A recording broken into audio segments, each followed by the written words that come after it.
Can Yasuke do a leap of faith? That's a question we all want to know. Well, take a look for yourself.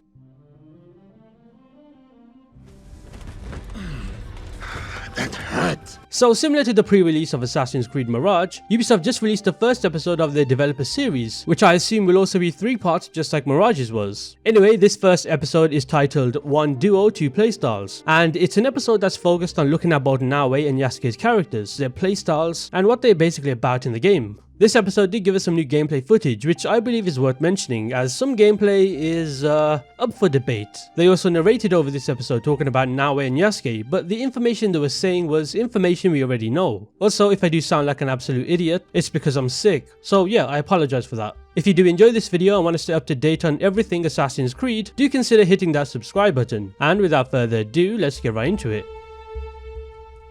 So first off, we get presented with a few seconds of B-roll of the game world. Here we can see what I would assume is Himeji Castle, as evident by the big rock walls holding it up. We also do see a little river stream here, so maybe we'll see a return of small boat traversal, similar to Mirage and also Valhalla. We also get a shot of a marketplace of some sorts. You know, one thing I've noticed with all the gameplay and footage that's floating around is the NPCs are very diverse. I haven't really seen many that look the same, which when you compare to Odyssey, Valhalla and Mirage, every NPC in those games looks like Ubisoft copy and pasted each model. Once again, there's what I would assume is Himeji Castle in the back there, but more close up. We get shown this 1 or 2 second shot of Yasuke riding on his horse overlooking the scenery. Now my first thought after seeing this was that upgraded engine being in use here, because we can clearly see trees, bushes and grass a lot more, how would you say, dense, especially with how much they're swaying in the wind. Now hopefully this is not just a showcase catfish and is actually like this in the game, but after Ubisoft's track record on making things look good in development and the final product being a bit questionable, we'll just have to wait and see. Also, can we talk about mocap, because it does seem to be quite improved. That was my one massive concern coming into Shadows, is if the mocap, the facial expressions and character animations and cutscenes would look quite good, and based on the footage in this entire episode, it does seem that way. You have to remember that in games like Odyssey, Valhalla and Mirage, the mocap and the facial animations in each of those games was just outright horrendous. Now one thing that, thank God, is returning, or at least it looks like it is a transmog system, because we can see here Yasuke is walking through the town with no helmet on. You know, since we of course know this is going to be an open world RPG game, a transmog system should be a given. Valhalla did this very well with how you can hide the appearance of not just Eivor's helmet, but also his chest piece, his leg armor, his hood and pretty much every piece you were able to wear. Hopefully with Assassin's Creed Shadows, it's not just the helmet that can be toggled on and off. We do get more footage of Yasuke using the rifle, but instead of it in an enemy fortress, it does appear to be a random encounter in the open world. Now here the episode focuses on a blade in the shadows, which is focused solely on Naoe's part of the video.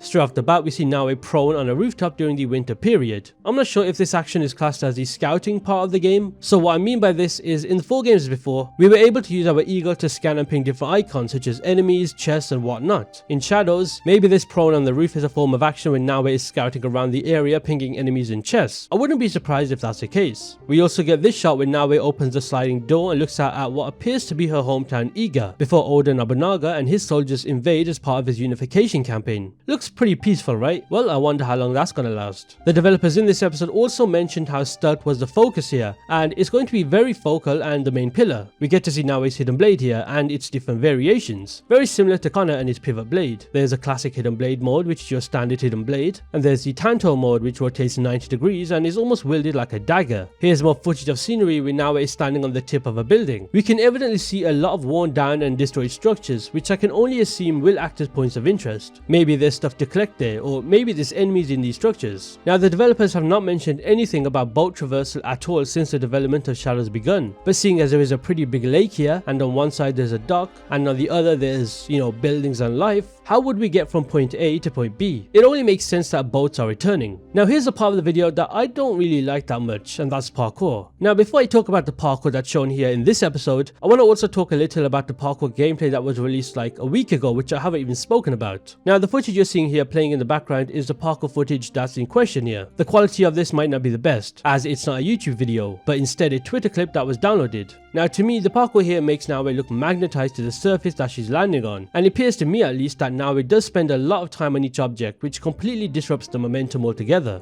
And then there's the flips. Now a majority of people surprisingly like the fact that Naoe abuses the flips an absurd amount, but to me, It's just way too overkill. When I ask for better parkour in Assassin's Creed, I don't mean tossing a couple of flips every 2 or 3 seconds for no reason at all. That's just appealing to somebody that likes flips, I guess. Now, I'm not saying flips are bad at all. I'm just saying reduce the amount of them between moving from object to object. And also, these flips look pretty slow and floaty. It's almost like each jump has a little bit of slow motion involved, which dampens the momentum quite a lot. In terms of acceleration, Naoe definitely has a good deal of it, especially the moment where she grapples on and off the grappling hook. The motion and the range of the jump seems quite accurate, but it's the part where she turns into the flash and speeds up randomly is where it's just a bit of a miss for me. Oh, and going back to the flips real quick, nobody really knows if these flips can be manually triggered or if they're automatic, but if they are automatic, then hopefully by release they do tone down the amount of them. Anyway, let's move on from that weak old parkour clip and go back to the episode. Now, the episode also has a moment where Naoe does a few flips, and I want you to be honest with me here. When you watch this, do you not see Naoe slowing down massively after performing these flips? When you're an assassin and you're parkouring through rooftops, you cannot afford to slow down, especially if you're chasing a target or tailing somebody. I'm going to be straight up. I feel like Ubisoft only added these flips to fit the stereotypical shinobi slash ninja vibe that's going on in this time period. They didn't really focus on making sure these flips work well, but rather that they are just there in the game, almost like a checklist of things they need to add to please a certain group.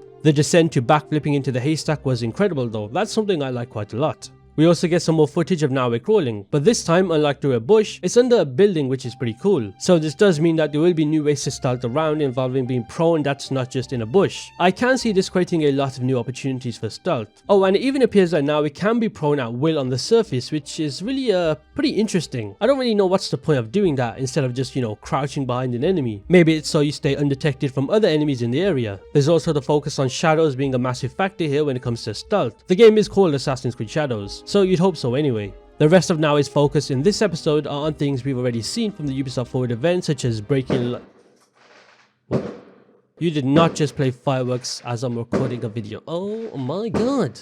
The rest of Naoe's focus in this episode are on things we've already seen from the Ubisoft Forward event, such as breaking light to conceal yourself, hiding on the ceiling, which is always going to be cool, and also using the grapple hook to swing from one point to the other. And then the game shifts to Yasuke's part of the episode, and his part is a lot more questionable and, let's just say, amusing. Now, straight off the bat, we're introduced to a posture system called posture attack. Now, I'll be honest, the more I see of Yasuke gameplay, the more I lean towards Naoe, which I'm sure is the case for a lot of other people. This posture attack system is basically Yasuke being able to chamber an attack, and then after, he can launch another attack that would do large amounts of damage and take out anyone. Now, to me, this reminds me a lot of what we saw in the Ezio trilogy and that era of Assassin's Creed games, where when you take down one enemy, you can pretty much glide to the next one and so on. Almost like a kill streak feature in a way, where you basically one-shot every enemy after. I was not really a fan of this because it made combat feel way too basic, and it's almost just holding your hand. We get more footage of Yasuke barging through a door, which just sums up his fighting style, and also lifting up heavy objects that Naoe cannot, which in this case is a big red jar, which you can only assume means one thing: explosion. Now here's the amusing part of Yasuke's focus in this episode, and that's his attempt at a leap of faith. The question that a lot of people had when it came to Yasuke is how will he do in terms of parkour? Can he climb buildings? Can he swing on a grapple hook? And so on. Well, this leap of faith, or rather fall of faith, is the perfect example of his playstyle. He's not agile to do so. Now, don't get me wrong, him falling here could perhaps be a situation where it's before he meets Naoe, or before he learns of things such as a leap of faith, just like Eivor in Valhalla, where he learned to perform how to assassinate and also a leap of faith with Hytum and Basim. Maybe Naoe will teach Yasuke how to do the same, or maybe I'm just speculating too much to the point where that's just outrageous and we'll never see Yasuke perform a successful leap of faith. Oh, and the main thing here is, why is Yasuke falling at 2 times speed? I really do hope Ubisoft fixes this because it defies all sorts of physics and makes no sense. In fact, this clip from Juan Maul on Twitter is what it should be. He pretty much slowed down the moment where Yasuke jumped into 0.7x speed, and it looks so much better.